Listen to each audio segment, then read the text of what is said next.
All right, welcome back to TV5 News at 9, everyone. It is time now for Education Matters, and we are here with Dr. Craig Douglas, of course. Dr. Douglas, thank you so much for calling in. How are you?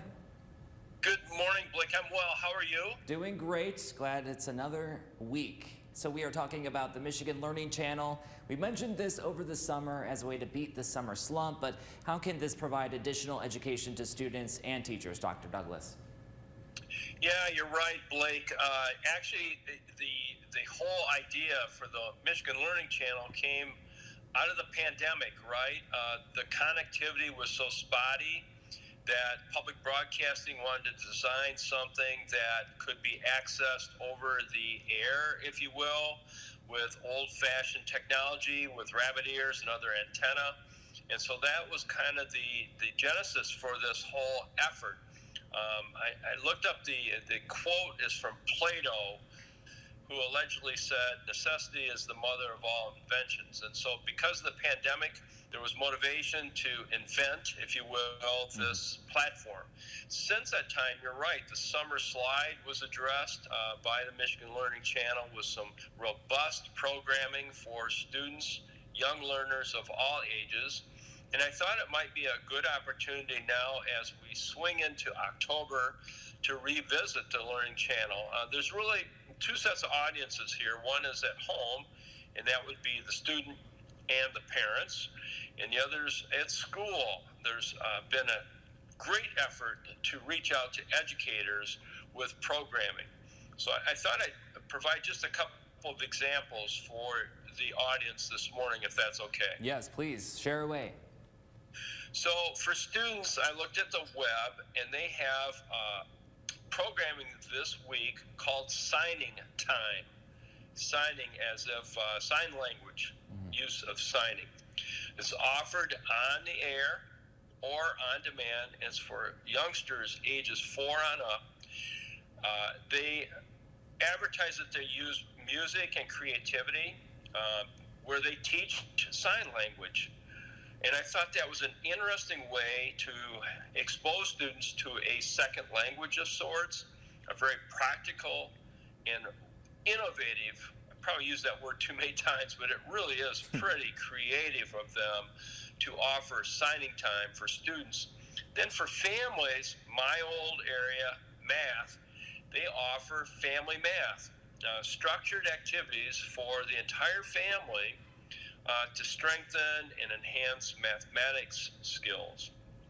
Then finally, for teachers, they have literacy workshops available online, and they offer professional credits through the Michigan Department of Education, which helps teachers who need certification renewal documents.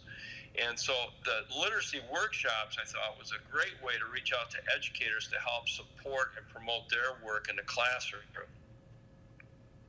So we have some of the website up on our screen right now, just so people can get a glimpse of what that website looks like. So great resources. I actually really do like the signing. That's such a great idea, you know. It could also help those who maybe aren't students, you know.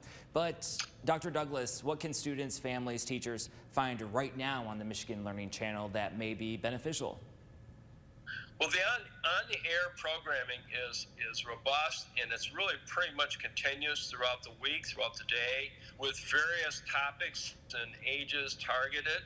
And so it's a great way for people to, if you will, surf the on-air offerings and select what they would like to view, and perhaps even videotape some things to archive to go back and replay. But for those families who have access to the internet, the website, the Michigan Learning Channel website is all one word, no space. It's michiganlearning.org, michiganlearning.org. It is really a library of resources for curious students, for students that perhaps need extra practice, or students that would like to spark their interest in new ways, like the signing. That's why I like that. That's so innovative. You know, who would have thought of that, right? Yeah. So I think it's just a great resource, a great tool. What I try to do in these segments, Blake, and I certainly appreciate you and all at TV5 for allowing me to have a voice, is I try to bring support materials for educators, parents, and students to help build the curiosity and continuously seek to learn and to understand our universe. Yes, and I like the adage that never stop asking questions. Always be curious. Dr. Douglas, anything else that you would like to add for us this morning? No, I just appreciate you, and take care and be well, everyone. Yes, you as well. And of course, we appreciate you in return just as much, Dr. Douglas. Thank you. Take care. All right. And for more information about today's topic, just make sure that you go to the lifestyle page on our website, WNEM.com.